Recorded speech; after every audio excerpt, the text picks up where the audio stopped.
welcome to the next episode of Next Creators. Today we have Alejandro, also known as AVB in NEAR ecosystem. Hi, Sasha. Nice to be here. So maybe you can give a bit of a couple sentences about Misfits overall, the topic of our discussion today. Not the only topic, but some focus will be there. So what is Misfits? Yeah, so Misfits is the first cryptographically complete series of the NEAR ecosystem. It was launched late last year in partnership with 10K, and it was a catalyst of a lot of the NFT space now. I think what we did differently was to launch the complete series at once. So, you purchase the NFT, then you see the design afterwards, and yeah. That's cool.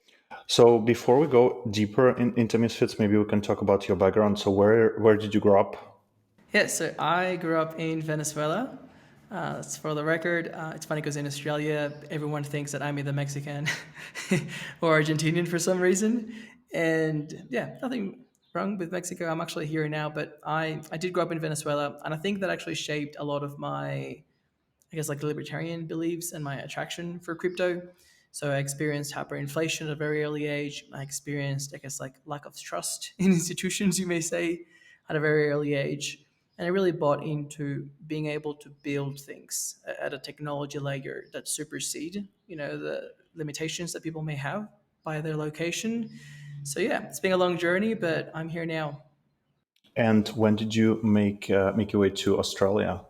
I made my way to Australia in 2008, which in hindsight is a long time away. I was a young baby. And so were you at the time interested in technology, software, or not so much? Not so much, actually. So I studied law and liberal arts at university. My degree has law, politics, history, a bit of international studies, because at the time I thought that the law was how you could have an impact in society. And that was like my tool to have to strive for change. It was only towards the latter years of my degree that I realized that increasingly it's not that the power lied with the people at technology, it's that the people that could build solutions without having to ask for permission were the ones that had the real power. Because while most people were just wasting the time, talking, you say this, I say that, they could just like build something and show it to real users and just shortcut the whole cycle. So that's how I started going deeper into tech. Hmm. And when did you encounter Web3? What was the fascination for you there? So I first encountered Bitcoin in 2013, and I bought a small amount. I was like $200, $300, and I played around with it online. You can't give too many details about that nowadays. But it was only as I was graduating university in 2016 that I started going every day to a co-working space we had in Melbourne called the Blockchain Center. And yeah, it was great. They had weekly meetups for Bitcoin. We sort of saw the rise of Ethereum. We actually started the Ethereum meetup for Melbourne. I remember we hosted, the launch party. I paid for the pizza. They paid me back with like 40 ETH at the time. We all have a pizza origin story. And how did you encounter also Near? When was it? Yeah, so all roads lead to NEAR. So I'll just really quickly take it back to 2017, 2018. It was a fascinating super cycle. So I couldn't believe first how Ethereum was going up in value a lot. And then the ICO craze. I couldn't believe how some teams were raising so much money with just a slide deck, an idea that didn't make much sense. After that, during the bear market, I actually worked the law firm in Sydney in some ICO related litigation and with a lot of startups. And I think this is important because somewhere around 2019, early 2020, I lost a lot of interest where I was very disillusioned with Ethereum because it got so expensive. And I felt like they basically forgot or left behind the people or the demographics that could really benefit from it. So I came across NEAR for the first time in March 2020 during the Ready Layer 1 conference. It was a crazy time because it was the beginning of COVID restrictions. I was moving houses. But it was really fascinating for me to see a new wave of L1s aiming to solve scalability, accessibility, usability in the case of NEAR. So yeah, that was the beginning of my NEAR journey. Yep. And when it comes to the Misfits, fast forward to there, how did you meet Ollie? How did you decide to work together? Yeah, so I met Ollie during my stint in Sydney. We actually met at a networking event. A project was launching in Sydney, and I guess that we weren't particularly happy with our jobs at the time. Like the law firm was great and loved my team. It's just that the legal work was not really suit for me. And yeah, we just met at the event, and it was really interesting. Like we connected immediately, talking about technology and like plans for the future. We've both always had that sort of like desire to build and have a bit more hands approach and things. So yeah, we've stayed very good friends since. I actually went back to Melbourne after that, and we have calls basically daily, and we deconstruct the state of affairs in the world. So And maybe a quick question also on that. Generally, when it comes to Australia, how the crypto community changed since those earlier days to now? What do you see these days? it's I'm going to try not to generalize for all of Australia, but I think that the Sydney community is very strong. They've been pretty consistent throughout. They organize events. There's a lot of support for people. The Melbourne community had a bit of a yeah slight retracement when that co-working space that I mentioned closed down, and there was some small drama there. But I think that overall, it's a very strong community. Like we've got very strong technical universities. There's like, I guess, like some big tech companies that have led the way in some ways. There are always exceptions, but I feel like usually when people get involved in Australia, they're like actually involved in the technology, or like they're very ambitious. They're not really coming in for money or quick money. Once again, don't want to generalize, but you definitely see the projects that do come out of Australia tend to be extremely high quality. So it's been a good group to be around. Hmm. And then when did you decide to start working on Misfits? So Oli approached me, I think it was March or May 2020, 2021. I've lost track of time. That's COVID years for you. So he had the creative vision for the project that where he wanted to take it. And he started consulting me around, I guess, product development, tokenomics. The project looked a little bit different back then. And I got really excited. I think the mix between NFTs bringing together community to basically capture momentum, because to paint the full picture, there wasn't much to do on near mainnet back in the day. That's right. There wasn't much to do on near mainnet back in the day, so we thought it was really important for people to feel part of the community and just to hang out, start creating that identity of people that even though most of the things had to be built, we all had that sort of like vision in common. And it took a while to launch on mainnet, but I think that we did capture a lot.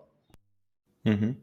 And then how did the evolution of the project also change, I guess, in terms of the focus of the project? Because you mentioned that it was different idea, and I remember it was early on a different idea. How did you, where did you start, and how did it evolve?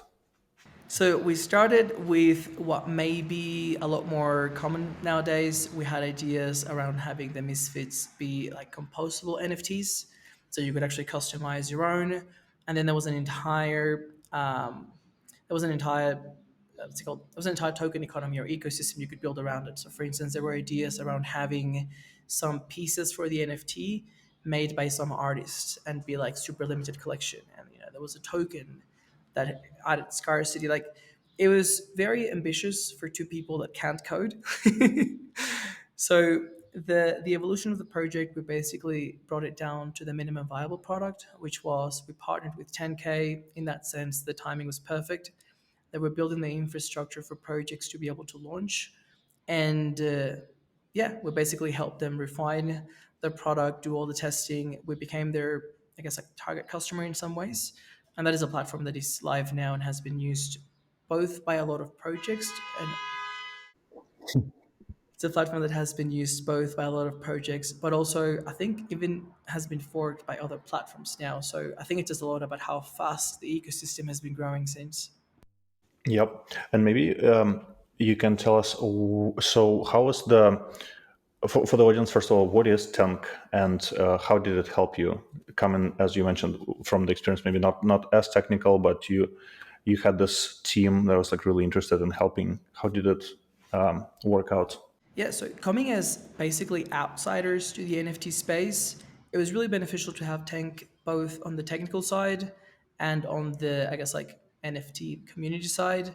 Jordan is an absolute legend. He's been working on digital art and enabling people to create even before crypto. And he's been a very aggressive collector of NFTs on Paras. He's got very well established relationships with a lot of artists. There's a really strong focus on enabling people to do more. So on that side, it was really good to have, I guess, our assistance or guidance. We'll get Eric to have fun just like clipping those bits out. And yeah, on the technical side, they really just made it easy for us to just provide the artwork and get our community to buy. They really handled everything from the decentralized storage and IPFS to the platform as you see it today. Hmm. And when did you guys launch? I'm trying to remember because I was definitely there for the first day, very involved.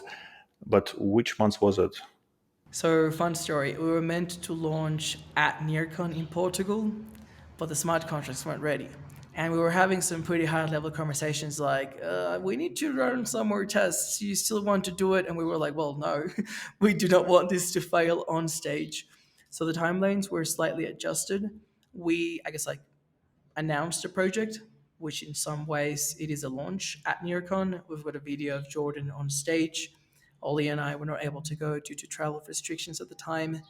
And then the sale was about 4 weeks after that. And I remember because we timed it to the end of the community awards because we had some misfits for the prizes. So it was a neat 4 weeks after that. Hmm. And how did the space changed for NFTs on Near afterwards? Because it feels like you guys were the first ones, kind of who started this like explosion of like NFT innovation. It's a bittersweet story. So in some ways, we identified that the NFT craze, as it was happening on Ethereum and on Solana, was necessary for Near to not even to succeed, because I think the technology was going to succeed regardless, but at least to be taken seriously by the people that are the early adopters now. So I think that in that sense, Misfits was the first and catalyzed a few, Near Knots and Meerkats were very close to us. What happened afterwards, though, was kind of unpredictable. There was so much activity by projects that were both so ambitious but dedicated solely to the NFT community that it really got several steps ahead of us in a way where we started feeling like there was a lot of pressure to match what other people were doing, and some things were not authentic, some things were, it was forcing it a little bit. Oli and I both felt like we could really add more value in other parts of the ecosystem, and now in some paradoxical but actually quite logical ways, through the value that we've been adding in other places, it's going to come back to keep feeding this OG collection. Have I revealed too much? No, some alpha there. Interesting. And how do you also think for somebody who is starting the project in a space? Obviously, it's a lot more crowded these days. But like, what does it make to launch successful project? That is an excellent question. I think there's probably two ways to go about it, and it would really suit different people with different risk profiles. The first one would be to try to de risk the venture. So basically, do your research, understand really well the projects that are out there, what they've done, why they've succeeded, and try to do something similar. That's where things get a little bit, you know, try to do something similar, as in draw best practices, but add something to it. The second bit is if you have a really strong vision or really strong idea, don't be discouraged by it being different or everyone doing something else differently. The really good thing about the early stage of the near ecosystem now is that it is possible to connect with people that can help you make it happen. And I think we're actually encouraging and rewarding people who do go the extra mile to try something new. It may fail, but it is definitely possible, and at least it's worth giving it a try, I would say. Hmm. And what's your take also on the kind of copycats, almost like projects? We saw a lot of like apes, a lot of punks in other non-Ethereum chains, including Near. How do you think about that also? Kind of like authentic side of it, importance of it, personality of the community, whether it matches or not, versus doing something that like worked in other places. I was a little bit more critical, and then I had an interview recently with Zeitwarp. He's a one out of one artist, an OG near, and I think that he has a much more mature approach. Is there noise back?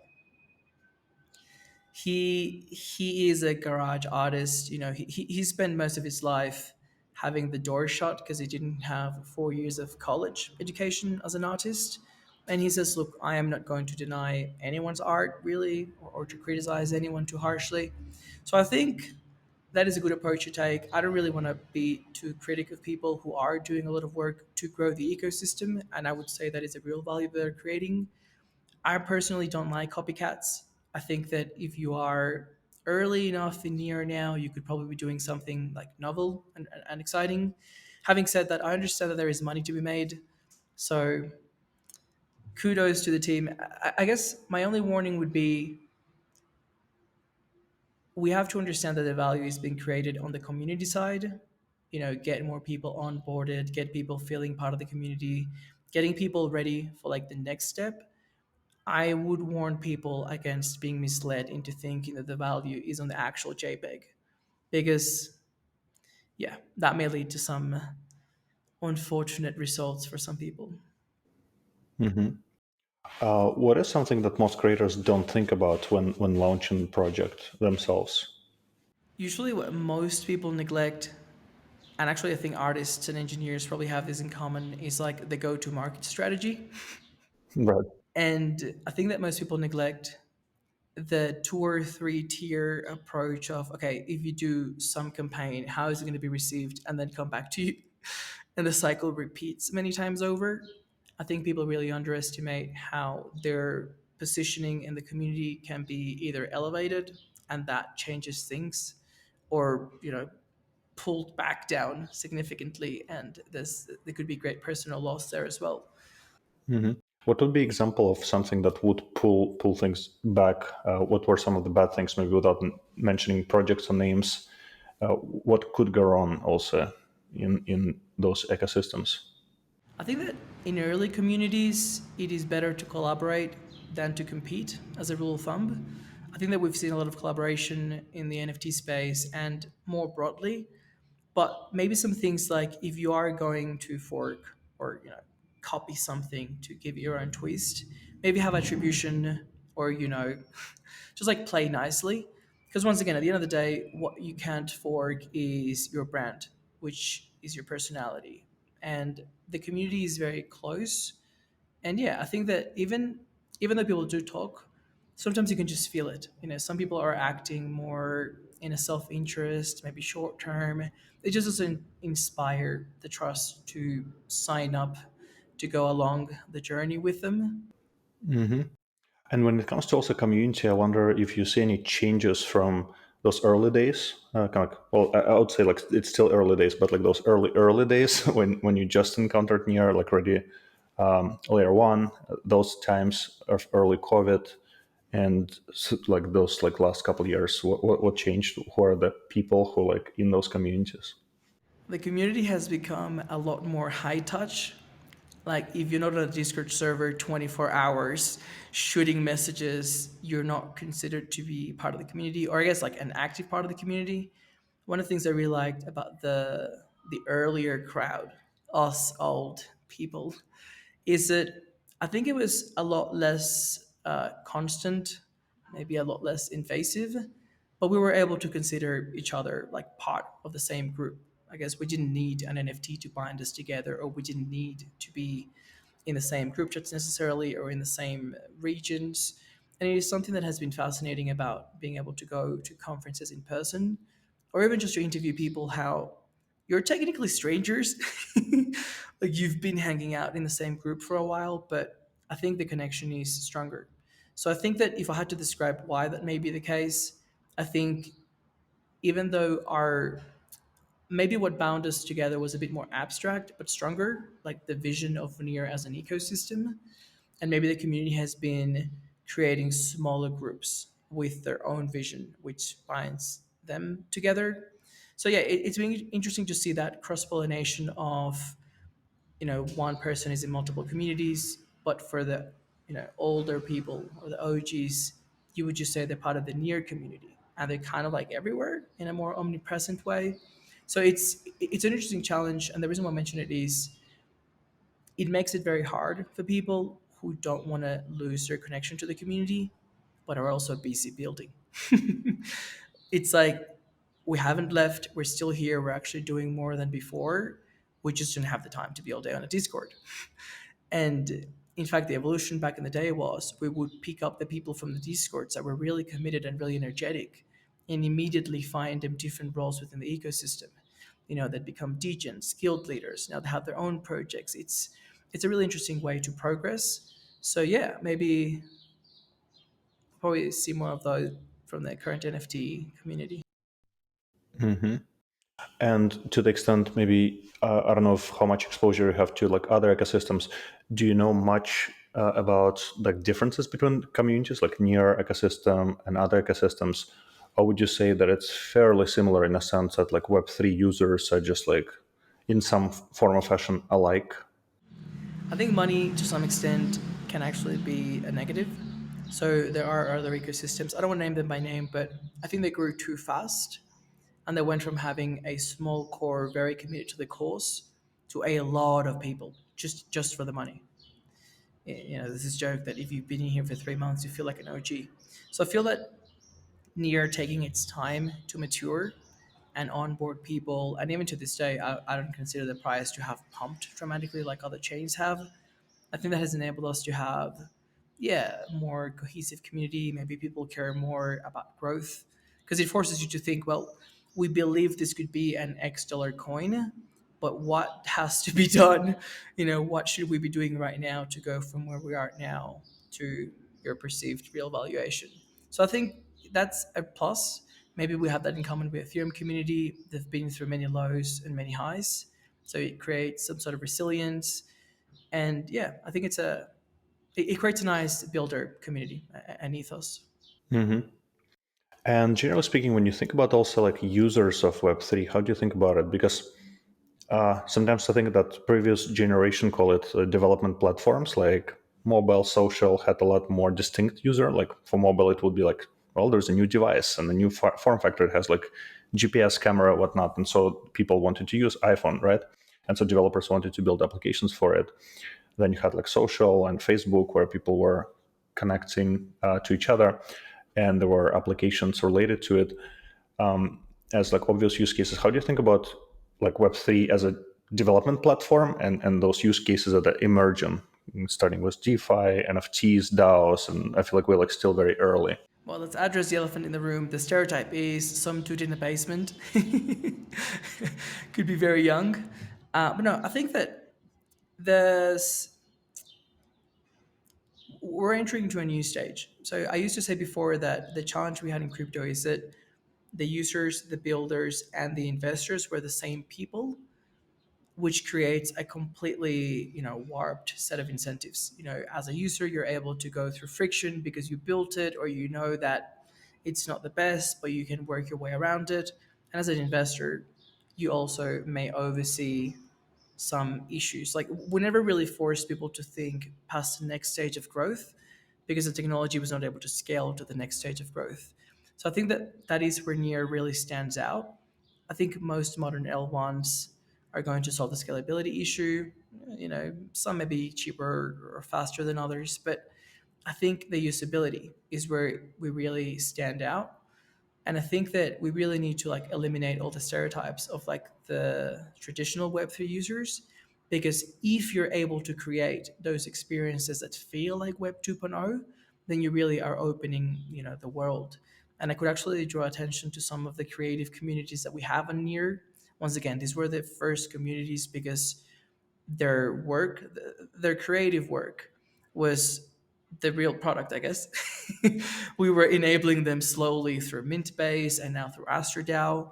And yeah, I am amazed every day by the diversity of it. We've got people like a very strong contingent in Brazil. We've got people in Africa. We've got people in Southeast Asia. So I think that we should really challenge our stereotypes or resist them and empower people as much as possible to step up. We're building the tools, We need people to use them, and they really are usable, or they should be becoming more usable for everyone. Hmm. How do you also keep track of what's happening in ecosystem as it kind of growing, sometimes exponentially? How do you like you have like still like linear amount of or same actually amount of hours in a day and things kind of exploding in terms of content and information and amount of activity? So like how do you keep track of things? Yeah, I think last time I slept was in 2012. Now, I do think I'm spending an unhealthy amount of time on Twitter. But what is interesting is that you can basically create, this is not like a formal system that I have, but there is like, there's probably like touch points. So there's when a project first crosses your path and you take note of it. And then I guess you probably interact or hear from them two or three more times before you dive deep. This is especially the case, say somebody is given a grant. That would be a great example of the beginning of a journey. They enter your radar, and now it's like, well, they must be vetted. There's potential there. Let's keep a tab on them and see what happens in the future. One thing that really helps is that I feel like there's a lot of cross pollination and collaboration between projects.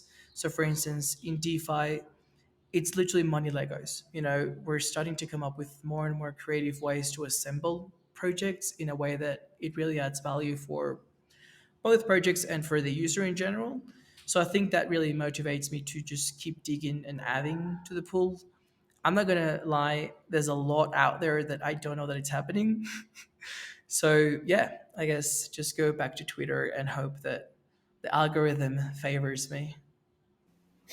Yeah, to come back a bit on also Misfits, I know you probably also had evolution of your relationship with your own community as you started late last year, and coming now to today. Like, how do you think about managing the community, the social media side of things? How do you like? Where was it when you just started, and where it is right now? Yes, so when we started, I think we were borrowing some of the behaviors or actions from other projects. At some point, I guess it felt a little bit odd to be pushing for price or for floor price because once again, like it's not a financial product, and I don't want to make any commitment or representations to anyone, both legally and ethically. So I think that over time the community slightly quieted down. Now there's something really interesting and unique about our community, and I think you have a major role in it. A vast majority of Misfits holders are near community OGs.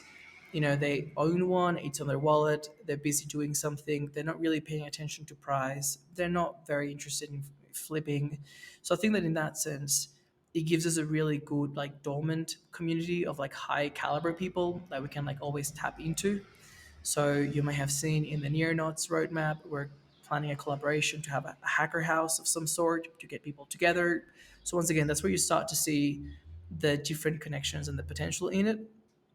There was a second wave of like Solana people when they came to Near. They identified the OGs, they bought a bunch, and now actually I'm happy to announce to disclose we've been in communication with a lot of these very active community members, and we're handing over some of the public community management engagement of the Misfits to them. So I think we're going to see a lot more activity there, and that is going to be a really nice build up towards a second phase that we're really excited to collaborate with them. So I guess that Misfits as the first cryptographically complete and a blue chip, it's like prime real estate, so to speak, and we're really excited to be able to start partnering with people to start taking it to the next level. So, for somebody who wants to launch their own project but feels a little bit overwhelmed, or they don't quite understand like where to even get started in Web3, it still is confusing. Like other resources you'd recommend for somebody like that helped you? It can be overwhelming at the moment. I think, let's see, Web3 only makes sense when you understand what problem we're trying to solve, which I think can be hidden under so many new projects and the opportunity to potentially get early and make money or whatever. I think those problems are getting more strongly felt though by more people. Issues around inflation are being felt by more and more people. Issues around not being able to trust a centralized party to always guard your data or to keep your data private. So I think that understanding some of those fundamentals driving forces start to illuminate the possibilities within Web3, or I guess the priority. I would probably recommend Balaji. He's got a new book out, The Network State. There's a few thinkers out there. I can probably send you a list and add them to the show notes. But yeah, following people on Twitter, it's a good way to get exposed to the thinking and just ask questions. I'm always happy to have a chat if anyone wants to reach out. Maybe we can also touch a bit on content creation. You mentioned before recording that you're focusing on some content creation as well now. Yes, so my pitch is that near solved scalability. We've got dynamic sharding, async. We've got very smart people working very, very hard. So my challenge now is how can we solve the scalability of onboarding people? There's a direct correlation, every time there's a price bump, every time there is a news article, there's just a lot of people coming at once. So I think that content is a great way to create something that is of quality. It is available 24/7 online and it will meet people at the right time for them. So I've been both putting more time into it, but also it's been really sorry, but also it's been really rewarding. So there's been initially only a handful of people, but leaving very nice comments on YouTube, and then the follower count has been growing. And just to see people that I really respect with larger followings share some of my content has been really inspiring. So yeah, that's it's going to be a big focus for me for the next quarter. And what are the conversations there in content? Or you just literally focus on scalability of onboarding and usability side of things in conversations? So for the YouTube channel, currently the Silicon Craftsman YouTube channel, I tend to do like product reviews and tutorials.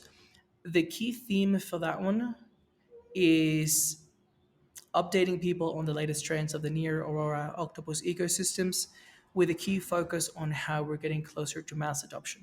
So, for instance, if I present a DeFi platform or whatever it may be, I try to provide not just information on how it works, but why it matters. Like, at what point are we in the cycle? What problem does it solve? What is it doing differently? If you're coming from a different ecosystem, how to go from zero to an active user. So that's the YouTube, which we'll link on the show notes below, no doubt. And then the podcast is a little bit more open ended. That one I would say is on the entertainment side. We're aiming for something that people can listen to every day as they clean the house or go to the gym or whatever. And it has like bits of wisdom and insights scattered throughout. It's been a fascinating experience so far because I tend to get my guests based on, I guess, what I know of them, the work that they're doing, but we focus a lot more on like the person or the individual journey. And yeah, it's been really nice to see people open up and share things that I didn't know before and I really enjoyed. So hopefully the audience gets to know them as well and hopefully be inspired. I think we share that in common with these podcasts. We want to let people know that people in Web3 weren't born geniuses or aren't all super weird. There's actually people from all walks of life, and they find themselves in what they're doing in like the strangest of circumstances. So there really is a place for everyone. The ecosystem is growing. It is actually fun.